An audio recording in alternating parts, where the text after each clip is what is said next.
가볍게 걷는 기독교 문화 산책.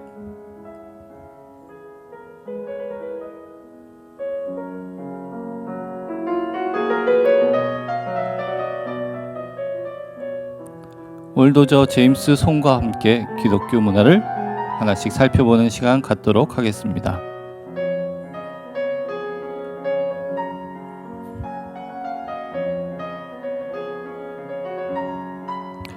오늘 저와 여러분이 함께 살펴보실 작품은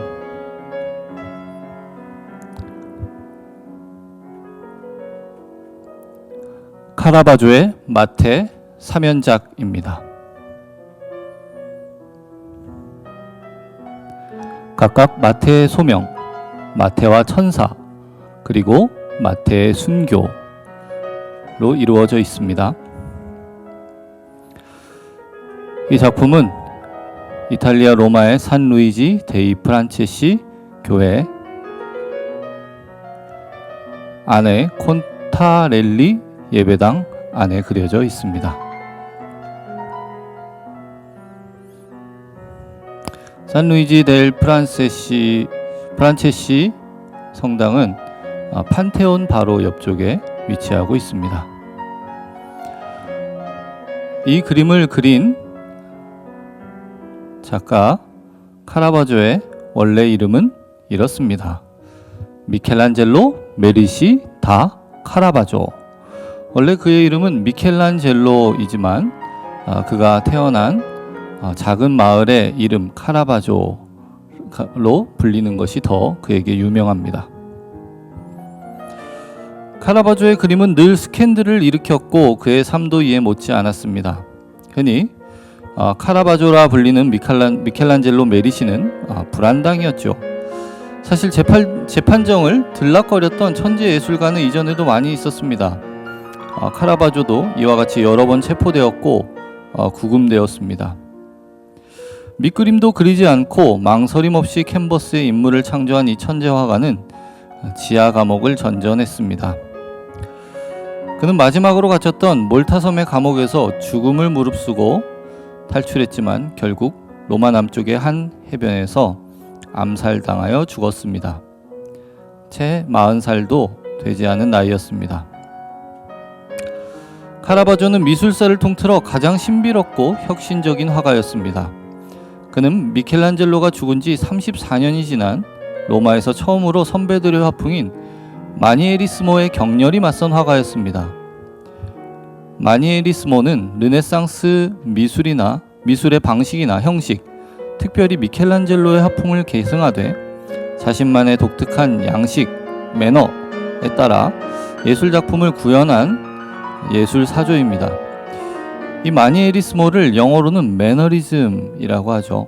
우리가 잘 사용하는 매너리즘의 그 의미와 같습니다. 카라바조는 이 마니에리스모 화풍이 매너리즘에 빠져서 부자연스럽고 감상적이며 진부하다고 생각했습니다.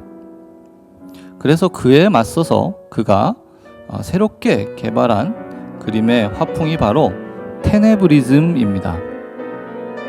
그의 작품들을 보면 이 테네브리즘이 아주 잘 드러나고 있습니다. 테네브리즘은 어두운, 신비로운 등의 의미를 가진 이탈리아어 테네브리소에서 유래한 말로 격렬한 명암대조를 통해 극적인 효과를 나타내는 양식입니다. 전반적으로 어두운 화면에 중간 단계 없이 강렬한 빛을 삽입시켜 연극의 스포트라이트처럼 신비하고 극적인 효과를 내는 기법으로 카라바조는 이 테네브리즘을 활용해 사실적이고 일상적인 인물들의 신비함과 성스러움을 부여했습니다. 그래서 그의 그림들을 보면 배경이 검은 경우가 많이 있습니다. 이러한 그의 독특한 표현 방식은 많은 후대의 화가들에게 큰 영향을 미치기도 합니다. 그래서 비평가 로베르토 롱기는 카라바조를 두고 이렇게 말하기도 합니다.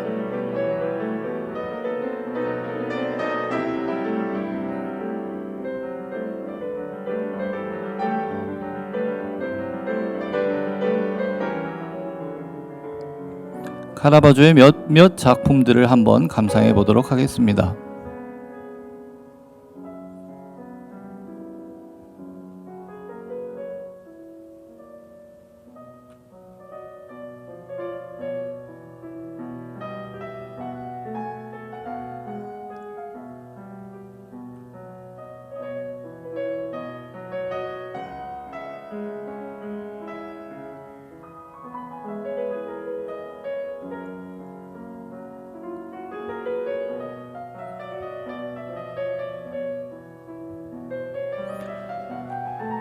바로크 시대의 선구자라고 할 수 있는 이탈리아의 화가 카라바조, 미켈란젤로 메리시는 1599년 콘타렐리 예배당의 양측벽을 장식할 그림에 대한 의뢰를 받습니다.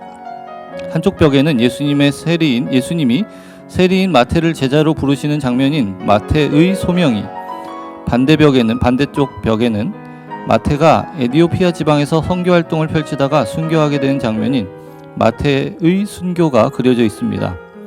그리고 3년 후 1602년 이 그림들이 걸린 콘타렐리 예배당의 제단 뒤쪽을 장식할 또 하나의 그림을 주문받게 됩니다. 바로 마태복음을 기술하는 마태를 그린 마태와 천사입니다. 즉 콘타렐리 예배당 내부에 카라바조의 그림 3점으로 우리는 예수님의 제자 마태의 일생을 감상할 수 있게 됩니다. 마태의 사도로서의 일생을 살펴보기 위해서는 그림이 그려진 시대적 순서대로가 아니라 마태의 일생의 순서대로 그림을 살펴보는 것이 좋을 것 같습니다.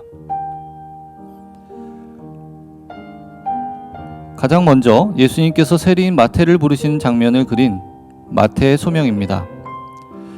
맨 오른쪽 그림자 속에서 한 인물이 빛을 비추는 쪽을 향하여 손짓을 하고 있습니다.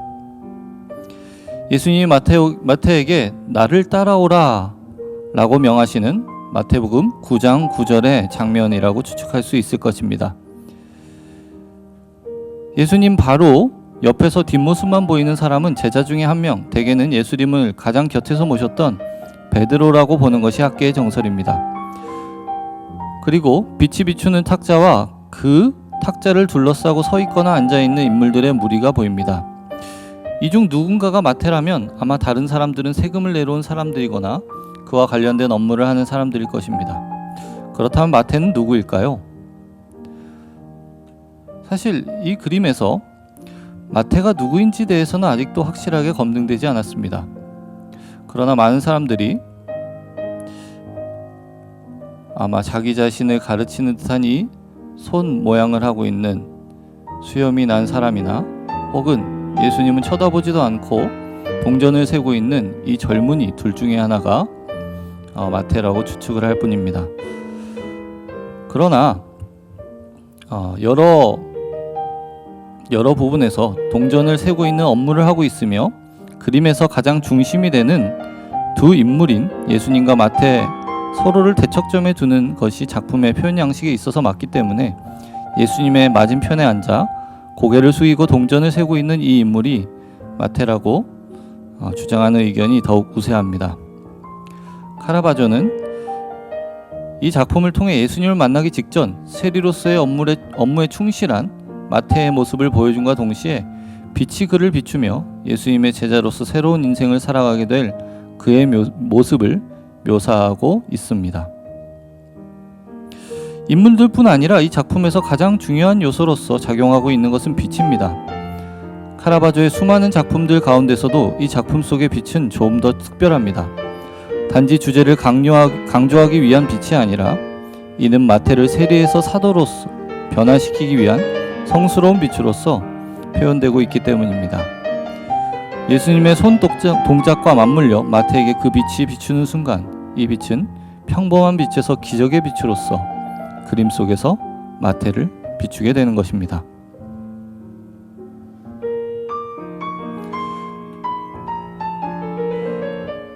마태의 소명과 마태의 순교라는 큰 프로젝트를 성공적으로 완성시킨 카라바조는 30이 채 되지 않은 나이에 로마에서 이름을 떨치기 시작했습니다. 이러한 배경을 바탕으로 체라시 예배당의 바울의 회심, 베드로의 순교를 비롯한 수많은 그림들을 의뢰받게 됩니다. 그리고 1602년 다시 한번 콘타렐리 예배당의 주 제단의 배경을 장식할 그림을 주문받게 됩니다. 콘타렐리 예배당 측은 양쪽 벽에 걸려있는 마태의 소명과 마태의 순교 사이에 마태의 인생에서 가장 중요한 한 장면인 복음서를 쓰는 마태의 그림을 그려달라고 의뢰합니다. 이렇게 완성된 그림이 지금 보시는 마태와 천사입니다.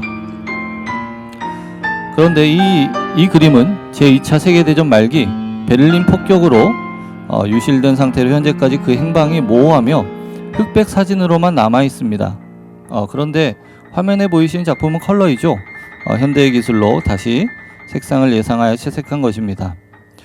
눈을 휘둥그레 떠가며 천사에게 복음서 서술의 도움을 받는 마태의 얼굴 표정과 마태에게 가르침을 주고 있는 천사의 표정 등 마치 눈앞에서 움직이는 동작의 한 장면을 캡처한 듯한 묘사에서 바로크적인 특징들도 잘 보이고 있습니다.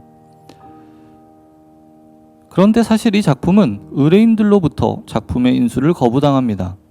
콘타렐리 예배당의 의뢰인들이 보았을 때 예배당의 가장 거룩한 곳에 장식하기에 카라바조가 그린 마태의 모습은 너무나도 남루해 보이며 무식해 보이는 인물처럼 보였고, 천사의 도움 없다면 복음서의 글씨 하나조차 쓰지 못할 정도로 수준이 낮은 인물처럼 마태가 묘사되어 있었기 때문입니다.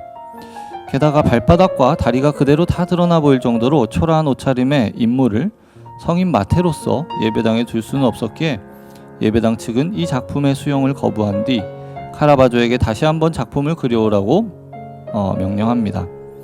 이렇게 다시 제작된 작품이 오른쪽의 작품입니다.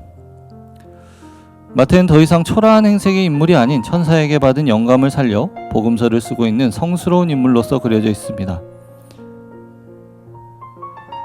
가르침을 받는 모습으로서 눈을 휘둥그레 뜨고 있던 마태는 천사와 눈을 맞추며 그에게 받는 영감으로서 복음서를 저술하는 훌륭한 성인의 모습으로 표현되어 있습니다. 작품이 수평적 구도에서 수직적 구도로 바뀐 점도 거룩함을 강조하는 표현입니다. 대개 하나님이 주시는 영감, 성령, 빛 등은 하늘로부터 내려오는 것이기 때문에 미술작품 속에서는 수직적인 구도로 표현되곤 합니다. 사실 카라바조의 그림이 거절당한 것은 이번이 처음이 아닙니다. 베드로의 십자가형과 짝을 이루는 바울의 회심도 마태와 천사가 그랬듯 비슷한 이유로 거절당해 다시 그려야만 했습니다. 심지어 바울의 회심 같은 경우는 오른편의 두 번째 작품도 거절당했지만 카라바조의 간절한 항의로 마지못해 받아들여졌습니다. 전승에 따르면 마태는 마태복음을 저술한 뒤 복음을 전파하기 위해 에디오피아 지역까지 갔다고 알려져 있습니다. 이곳에서도 마태는 성령의 도우심으로 수많은 기적들을 일으키며 수많은 사람에게 복음을 전파하고 있었습니다. 심지어는 에디오피아 왕의 딸이 알 수 없는 병으로 죽게 되었는데 마태의 기도로 왕의 딸이 살아나는 기적도 행했다고 합니다. 이에 놀란 에디오피아 왕은 마태의 복음 전파를 돕기로 마음먹고 그를 위하여 교회를 지어주기로 약속했습니다. 그러나 갑자기 나타나 왕의 총애를 받던 마태를 시기한 에디오피아의 유력 인사들이 자신들의 특권을 빼앗길 것을 두려워 자객을 보내어 마태를 암살합니다. 이 작품은 교회가 지어져 가고 있던 장소에서 감사기도를 올리고 있던 마태를 자객이 죽이는 마태의 순교의 내용을 담고 있습니다. 이 장면을 카라바조는 역동적으로 묘사하고 있습니다. 한가운데 그려져 있는 자객은 칼을 들고 마태의 손을 붙잡으며 그를 공격하려고 합니다. 마태는 이미 한 번 찔린 상태로 땅에 쓰러져 가슴팍에서 피를 흘리면서도 하늘을 우러러보며 손을 뻗고 있습니다. 마태 위에는 천사가 승리의 상징인 종려나무 가지를 마태에게 건네주려고 합니다. 그리고 갑자기 일어난 살인사건에 주변에 있던 인물들은 모두 화들짝 놀란 듯이 그 자리를 피하려고 하거나 마태가 살해당하는 장면을 바라보고 있습니다. 그런데 유독 침착한 모습으로 이를 지켜보고 있는 한 사람이 눈에 띕니다.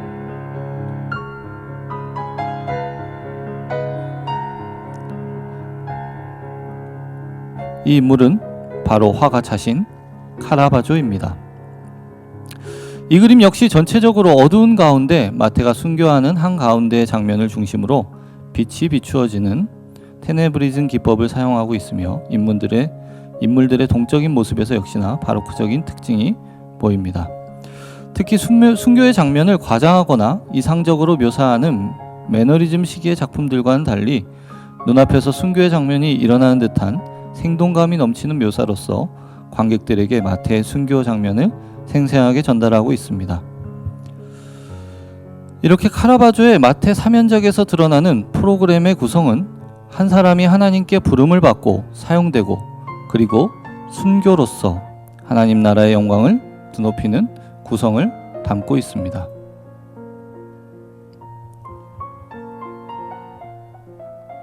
당시 로마의 사람들은 이러한 사도들의 일대기로서 표현된 예배당의 구성을 돌아보며 신앙적으로 많은 것들을 느끼지 않았을까 생각을 해봅니다. 하나님께서 자신에게 부여한 소명은 무엇인지, 그리고 그림에서 표현된 사도들이 순교하면서까지 전파하려고 했던 복음은 무엇인지, 그리고 자신은 지금 하나님의 주신 소명들을 실천하면서 살아가고 있는지에 대해 고찰을 한 번쯤은 해보았을 것입니다. 지금 현대를 살아가는 크리스천들 역시 마찬가지일 것이라고 생각합니다. 모든 인간은 하나님께서 만드신 이유가 있으며 한 사람 한 사람이 주님의 자녀로서 교회의 일원으로서 각자의 소명이 있습니다. 그리고 하나님 나라에 들어가는 날까지 그 하나님의 사역에 최대한 동참하는 것이 크리스천으로서 부여받은 사명일 것입니다. 카라바도의 이 연작은 지금 현대의 그리스도인들에게도 물음을 던지고 있습니다.